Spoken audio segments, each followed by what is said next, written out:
Welcome to Sprinkle with Hope podcast and your host Shane. Today our guest is Leslie Means.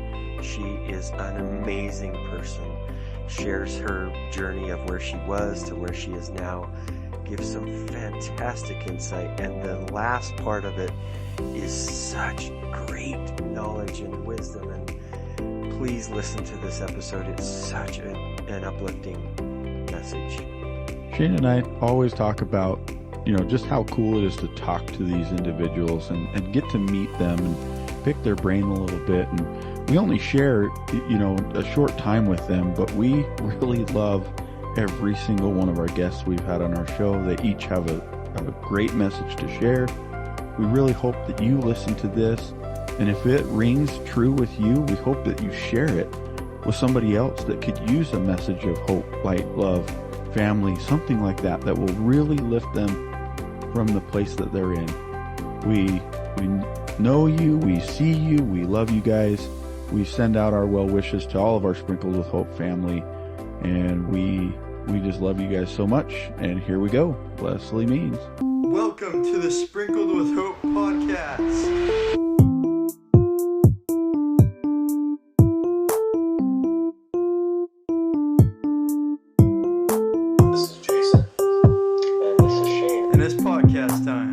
Welcome to your Sprinkle with Hope podcast and your host Shane. Today, our guest is an author, blogger, and former news anchor, Leslie Means. She's also the founder of a popular online community and motherhood website called Her View from Home, which I hear has about 2.5 million monthly readers. That is amazing. It's nuts, right? Really crazy. It's awesome. So she's also releasing a book. I believe it's coming out in April of 2023. And it's titled, So God Made a Mother, Tender, Proud, Strong, Faithful, Known, Beautiful, Worthy, and Unforgettable, Just Like You. Leslie, thank you so much for joining us. We're super excited. Thank you so much. It's an honor to be here. Cool. So I want to know the transition from being a news anchor to now starting this website that really helps women, specifically called Your View from Home. So walk us through that transition and why did you do this? Yeah, this is I talk a lot and this is a long story. So I'm going to try to make it short. You go for it. Cut me off anytime you need to. We got to go all the way back.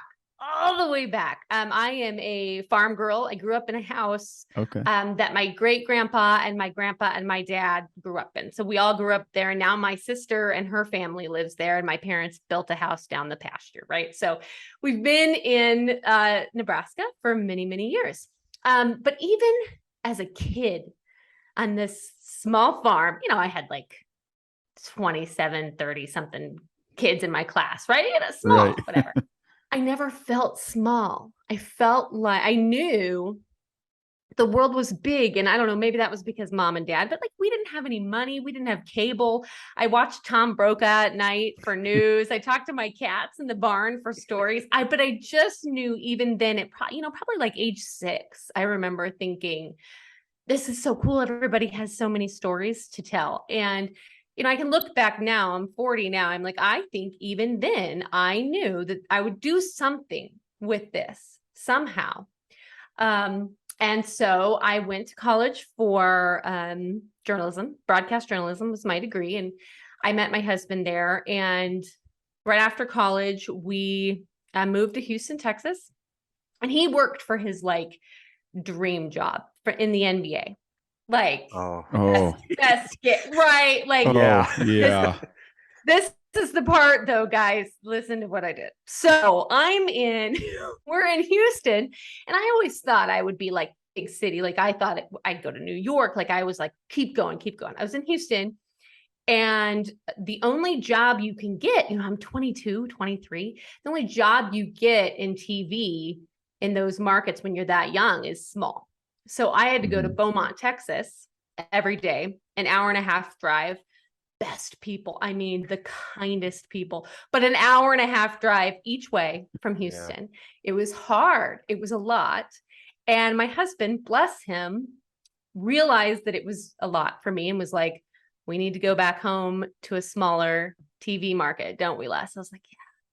And so he left his dream gig in the NBA doing marketing for the Rockets to come back to where I'm at now in Kearney, Nebraska. And there were no jobs available. So he was roguing cornfields. So it was like, I'm like, wow, that's love, guys. Yes, that is love, pure love. So he came back here, and that's when I started TV here locally. And once again, I was like, I'm only going to do this for a couple years, and then we're going to keep going. Well, we started a local talk show that really like highlighted the best of Nebraska people and places. And it was great. And on paper, like it was fabulous. And the hours were good for TV. I used to go in at like 1 a.m, and this was like 6 a.m. So it was way better. And it had to interview like 10 people a day. And it was so fun, but I felt like something was missing. And I call them kind of God whispers. I don't know. Some people will think, it's like when you get goosebumps or something, like you just know, it's like a gut feeling that you're missing something. And I got a call at work at the TV station from a woman that I kind of knew through town. Everybody would come on the show. And she said, Leslie, call me back when you get this. I have something I want to ask you. And I thought, wouldn't it be cool if she had a job for me? Like completely random, was like, what? And she did. I called her and she was like, hey, we have this job opportunity at the Chamber of Commerce. Do you want to take it? And this is me. Like my girls I have 3 kids now. My girls then were 4 and 2. And I just thought, no, they weren't 4 and 2. They were like 2 and 6 months. And I thought, let's do it. Let's try something else, because I don't know. I'm like, so this broadcast journalism girl went into the business world, and I cried the first day because I didn't even know how to do a Google spreadsheet. You guys, I had no idea what called my husband. I'm like, what? He had a better job by then, by the way. And I'm like, what am I doing? So he's walking me through how to do a Google spreadsheet. But it's so cool how it was such a moment for me, because when I was in the chamber world for about a year, and I loved the business side of things, but I missed the creative TV part. And that is when I started Hervey from Home. So I was still working at the chamber, and that's when we started the online community. And actually through the business world, I found out about a grant competition, and we won $10,000 through a contest. So it's just kind of all got started then. So that's my long version of how I changed from TV to do the website. But I feel like it's important to understand how this journalism girl could get any kind of business, because we didn't learn that in school. I love it. And I don't think it was that long. Like, it was great. I will welcome you or give my condolences to joining the 40 Club. Yeah. Maybe it's a good thing. I don't know. What happens? Like this year, I was just telling a good friend of mine who's about a year younger, and she's like, "Is it starting? Like, do you just hurt?" I'm like, "It does." It's like a flip of the switch. It is. Like all of a sudden, I'm like, "Why does this hurt right now?" Oh, it's 40. I blame it on 40. I do too. So welcome to this club. Yes. It's exclusive. Exclusive club. So I want to talk about, this idea of, helping women and lifting them up, and, helping them to understand their role as a mother, and kind of how that's working, and kind of how you see women changing that idea or that philosophy on, motherhood. Yeah. So it's funny, because obviously I didn't know this until I became a mother, but the stories change and grow and evolve as you change and grow and evolve. And so when I started Hervey from Home, I really just knew that people had stories to tell, and I wanted to help them do that. And, it took 4 years before the website was making any, like it made enough money to pay our web guys and pay our writers. And that was about it. And in 2016 is when it really changed. My husband, again, he's a good guy. He was like, Les, he's like, you need to go all in on Hervey, because I was still working at the chamber, and I was doing some marketing things on the side, because that was a deal. I knew I had to bring in enough money to help kids have to eat apparently. Right. So I had to bring in enough money to pay the bills. And I remember we went out to eat and I had a glass of wine and I'm like, he's like, you need to go all in. I'm like, I do. And he's like, yeah, you need to. And we knew that if it didn't work, I'd go get a job somewhere. I could find a job. Right. Right. And so we did, I went all in and I was just doing Herview and the website was about broke. And it was June of 2016 and my husband and I found out we were expecting our third baby. And so any person at this moment, any normal person would probably say, Les, like maybe it's time to give up this, whatever dream that you want to do, go get a job that's reasonable, whatever. But I didn't. I just had so much peace that it was going to be okay. I was like, no, I think this is important. I think it could be big. I'm going to keep going. And we refinanced our house that July, which gave us about a month not to pay a mortgage payment. Mm-hmm. I don't know how that works, right? It's like it floats over so for weird. One, but it's great. Right. It's great. So you have a whole month. And then not long after that, I received an email from a woman who said, Leslie, I've been praying about it. And I think that your website is where I need to share this story. Her friend had died by suicide 4 months after her child was born. And she just really wanted to tell women the signs and symptoms, what to look for, just to connect to other women. I thought, gosh, yeah, we would be absolutely honored to share that story. And the website just took off from there. It was never the same. And I just, in that moment, truly, I remember that fall, I was like, it was a God moment for me again. I thought, okay, like I'm going to keep going and I'm going to keep sharing providing a place for women to share their stories because we just have no idea who is on the receiving end of these words and how they are helping strangers truly across the globe. I thought this is just, I got to keep this going. And it was from that fall is when it was, I think September is when we posted it. It was just never the same. Yeah, that's so cool. Awesome. For those of you who don't know, the way I understand it is you host, or your website is a host to writers that can write stories, and really it's faith-based. You've talked a little bit, you've hinted about some faith and your gut feeling. I believe all the things that you're saying, but so I'm curious what drives you to share your faith, and you gave up your dream of being what you wanted to do this, but you keep saying, well, this is my calling. This is what I'm supposed to be doing. I'm just curious, why? I like to know the why. Why does Leslie keep doing this? That's a great question. Why? I don't think it was ever TV. I think it was, I think it was always this mission that it's bigger than us, that stories are bigger than us, that they're more important. And journalism is my background. So obviously that's something that's always been passionate for me. And you're right. The women talk about motherhood and marriage and faith and grief and relationships. But what I love about Herview is it is not a preaching or teaching site. It is truly a place just to tell stories. And if faith is a part of that, great. If not, great. Like and maybe that's the journalist in me who just wants to be in that middle ground.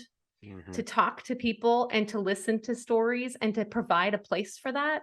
And, when I talk about God Whispers, sometimes I think that's part of the purpose because I feel like really the last handful of years, right? It's gotten even more difficult for people to want to listen to others. And that's what we keep trying to do on Herview. That's what the book does. It really is just a place where we can come together as a community and share stories, even if we're different, because we're all so different, but really, are we are we in the big picture? No, we're very similar, so that's, I think what keeps driving me. And that just storytelling piece that everyone I don't care who you are. Everyone has an important story to share. I 100% agree with that. I think that everybody does have a story to share. And I think that we need to listen, right? I just spent a week at a conference in Dallas learning about listening and really, really, really listening to what other people have to say. And sometimes we put our own spin on it, right? And we're not really listening to what they're saying. So they actually gave like this really cool exercise about, every time somebody ends a sentence, you ask the question with like the last letter that they ended with. That way you're actually focusing on what it is that they're saying instead of, love that. You're trying to respond, you're just waiting until they get to the end. And then what's that last letter? And then you start with that to ask the question. It was a really interesting exercise. You talked about trusting your gut, and I want to talk about that a little bit because I think that's a really cool, awesome concept that I think sometimes we miss the mark a little bit, and we're like, oh, that's just a feeling I'm having. That's let's just disregard that. So can you kind of talk to me about trusting your gut and what that kind of means to you? I feel like any of these podcasts now are like therapy for me because this is so good. I'm figuring it out as we go along. First up, I wanted to say, I knew you guys get it with the questions because at the beginning of this, they said, hey, just, we talk. And I love that. It doesn't have to go off of a scripted thing, right? You just talk and listen. We have lost that, I think. Okay, gut. So I've taken a lot of risks in my life. But it's because I knew that I always had support. So even if we didn't have a lot of money as a kid, I had 2 loving parents and I have 3 older sisters and I have a great husband, right? And good friends. So I will always preface that by saying, I realize how lucky I am for that. Right. Because if people don't have that support system, it's a heck of a lot scarier to take risks, Right. And so anybody, when there's writers in our community and they're like, how do you do that? I feel like I want to write a book, or I feel like I want to start this podcast. I say, find at least one person whom you can trust, who will be honest with you and who can be a support system. And then I think once you have that, it's easier to go with those gut instincts and take those risks. And you also have to know that, as terrifying as it is, because it is, that it's okay if you have that support system, if you have that baseline. It's okay if you fail. Who cares if you fail? So what if it all fails tomorrow? So I'll go get a job. I don't know. I might go work at the grocery store and serve cheese. That kind of sounds fun sometimes, it's not like stressful. So I think there's that. And I always tell people that, find that support system. And then it's easier to trust those gut instincts. Leslie, I'm loving what you're saying. So the next part of the therapy session for today, I'm just kidding, just kidding. So writing a book is sometimes difficult for people, and that really puts you out there, right? Because a lot of us are not writers. But so what inspired you to write this book? Thank you. It's the most vulnerable thing I've ever done, ever. So it was 2020. We all know 2020, April of 2020. I'm in the bathtub where all the best ideas come, apparently. And I thought this, So God Made a Mother, would be such a good title. We have articles on HerView that are, So God Gave Me Sons, So God Made a Grandma. It's just very relatable stories from women, and they always go crazy. I mean, so many views. And I thought that's the title of the book. So God Made a Mother. And we'd waited a long time. I mean, HerView will be 11 in April. So we waited a long time before we wrote a book until I really had those same whispers and had those same goosebumps of this is it. So I told the team loved it. And then we reached out and we found an agent right away, and we had book offers right away. And I will tell you that is not that's not normal what I'm told. Yeah. So it seems like the process was easy for us, but really it wasn't, because I've been doing this for almost 11 years again. But writing a book for me, I feel like I didn't have to write the whole thing. So it was a lot easier than I'm sure authors who write all their own books. But it's stories from nearly 100 HerView from Home writers. And I lead the reader through each chapter, and it's broken up into different sections on like, So God Made a Mother brave. And So God Made a Mother beautiful.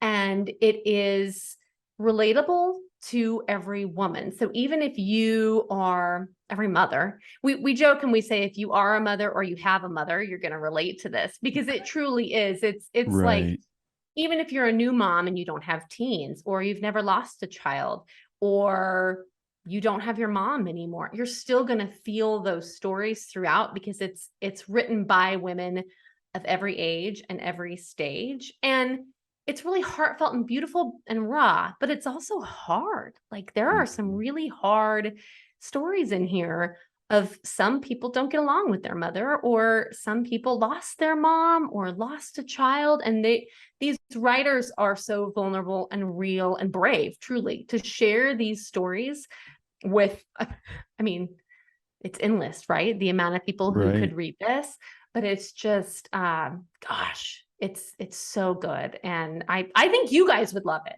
I mean, I do. I bet we will.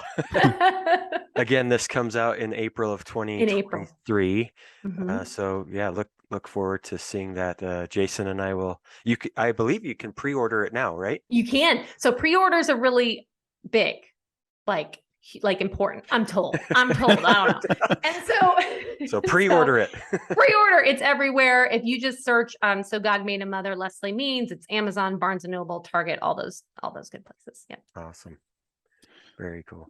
So I see behind you, you got pictures of, it looks like family and stuff like that. And family is really important to me, and it sounds like it's pretty important to you. Can you kind of open yourself up and be vulnerable just a little bit and talk about, just how important really your family is? And what does that mean to Leslie? Oh, yeah. I'm not going to cry to you guys, because I'm. Oh, it's okay. Go for it. I was on a local show this morning, bawling. Family is everything to me. It really is. I think I really thought I was going to be this big city girl, but I'm in Nebraska because all my family is here. But I love it because I feel like it's the best of both worlds to have this online community and still get to live where my family is, where my roots are. Like, how lucky is that? So I feel like I can meet everybody from all over the United States and beyond. Maybe not everybody, but a lot of people, and still be here.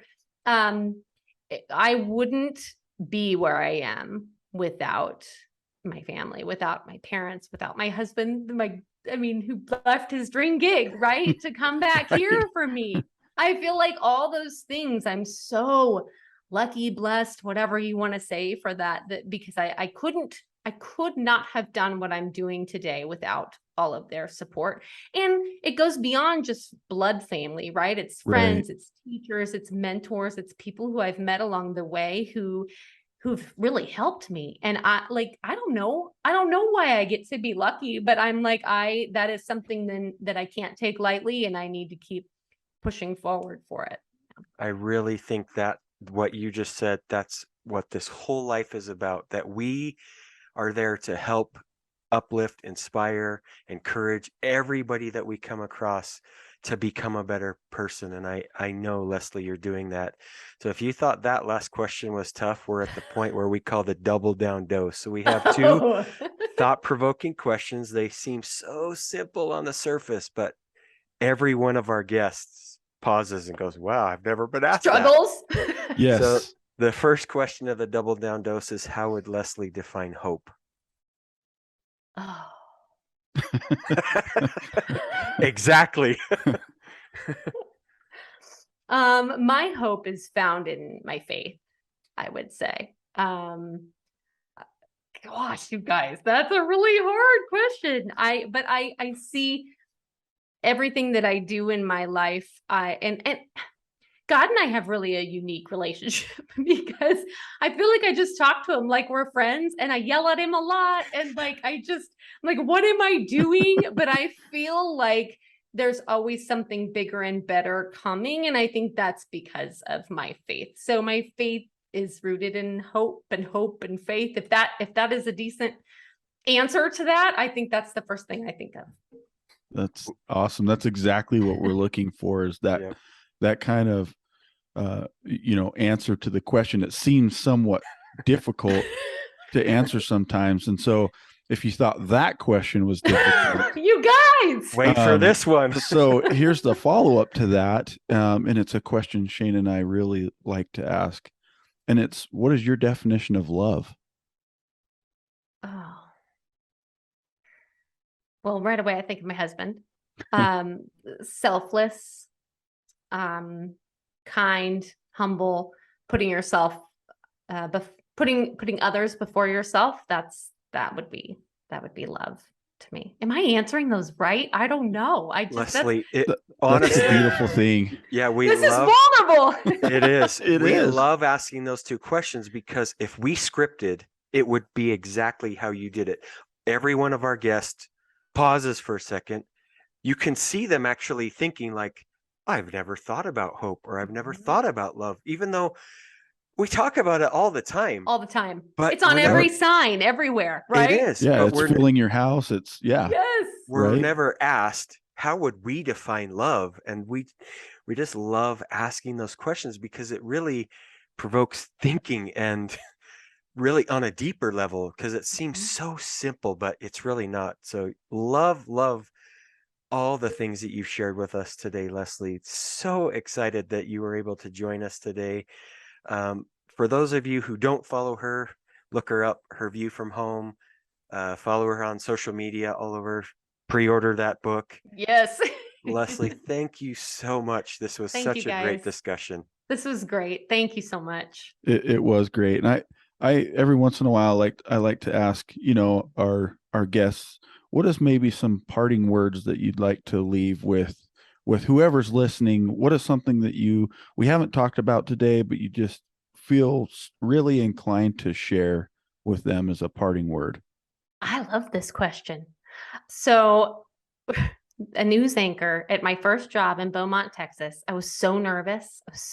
Right before I went on. It was a story about a dog, I think. And right before the camera came on, she said, Leslie, she took me into a room. She said, Leslie, whenever you are doubting yourself, I want you to say over and over, I am awesome. I am awesome. Oh. And I do that all the time, and not in a, I'm so much better than it. It's just a confidence booster. And I tell my kids that, and I would tell your listeners that too. Whenever you're doubting yourself, remember you are loved, you are awesome. And don't forget that.